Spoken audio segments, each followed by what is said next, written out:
പൊരിച്ചതുണ്ട്, കരിമീൻ വറുത്തതുണ്ട്. നമുക്കിന്ന് കിട്ടിയിരിക്കുന്നത് അയിലയാണ്. സോ എങ്ങനെ ഒരു അയില മുളകിട്ട് വെക്കുന്നത് നോക്കാം. പുളിയാണ് നമ്മുടെ മീൻകറിക്കകത്ത് എടുത്തേക്കുന്നത്. ഒരു 4-5 കഷ്ണം പുളി എടുത്തിട്ടുണ്ട്. അപ്പോൾ ആദ്യം ഇതിനെ വെള്ളത്തിൽ അരക്കാനായിട്ട് ഇടണം. അത് കഴിഞ്ഞിട്ടാണ് നമ്മൾ മീനകത്തോട് ചേർക്കുന്നത്.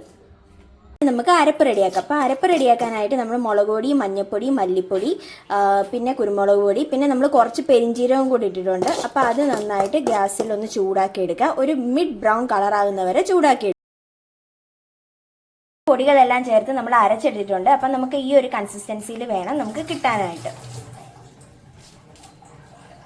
മീൻകറി വെക്കാനായിട്ട് പോവാണ്. അപ്പോൾ അതിന് മുമ്പ് നമ്മുടെ ചട്ടി ഒന്ന് ചൂടായിട്ട് വരട്ടെ. അതിനുശേഷം നമുക്ക് എണ്ണയും കടുകൊക്കെ പൊട്ടിച്ചെടുക്കാം. അപ്പോൾ അത് നമ്മുടെ ചട്ടി ഒന്ന് ചൂടായിട്ടുണ്ട്. സോ അതിനുശേഷം നമ്മൾ കുറച്ച് വെളിച്ചെണ്ണ ഒഴിച്ചു. എണ്ണ ചൂടായിട്ടുണ്ട്. എണ്ണ ചൂടായതിനു ശേഷം നമ്മൾ കടുകിട്ടു.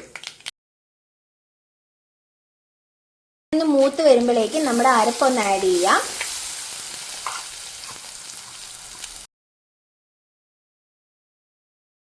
അരപ്പ് ആഡ് ചെയ്യുന്ന സമയത്ത് തീ ഒന്ന് കുറച്ചിടണം കേട്ടോ. ചട്ടിക്ക് നല്ല ചൂടായതുകൊണ്ട് പെട്ടെന്ന് അത് കരിഞ്ഞു പോകാനായിട്ട് ചാൻസ് ഉണ്ട്. അപ്പോൾ അരപ്പ് ആഡ് ചെയ്യുന്ന സമയത്ത് തീ ഒന്ന് കുറച്ചിടുക. എന്നിട്ട് നമ്മൾ ജാറ് കഴുകിയിട്ട് ആ വെള്ളം കൂടെ ആഡ് ചെയ്യുക. എന്നിട്ട് ഇവനെ നന്നായിട്ടൊന്ന് ഇളക്കി കൊടുക്കുക.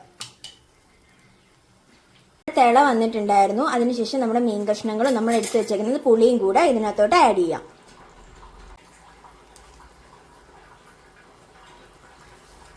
കഷ്ണങ്ങളും പുളിയും ആവശ്യത്തിന് ഉപ്പൊക്കെ ചേർത്തിട്ടുണ്ട്. ഇനി നമുക്ക് ഇതിനെ അടച്ചു വെച്ച് ഒരു 5 മിനിറ്റ് വേവിക്കാം. 5 മിനിറ്റ് കഴിഞ്ഞിട്ടുണ്ട്. 5 മിനിറ്റ് കഴിഞ്ഞ് നമ്മൾ മീൻകുട്ടനെ ഒന്ന് നോക്കിയാലോ.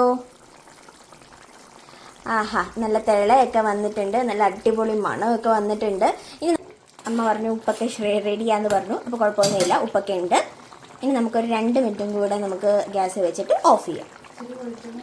നമ്മുടെ ഫൈനൽ ഫോം ഇങ്ങനെയാണ് കിട്ടണേ. നമ്മൾ കുറച്ച് വെളിച്ചെണ്ണയും കൂടെ മേളിൽ തൂകിയിട്ടുണ്ട്. ദെൻ കുറച്ച് കറിവേപ്പില ഇട്ടിട്ടുണ്ട്.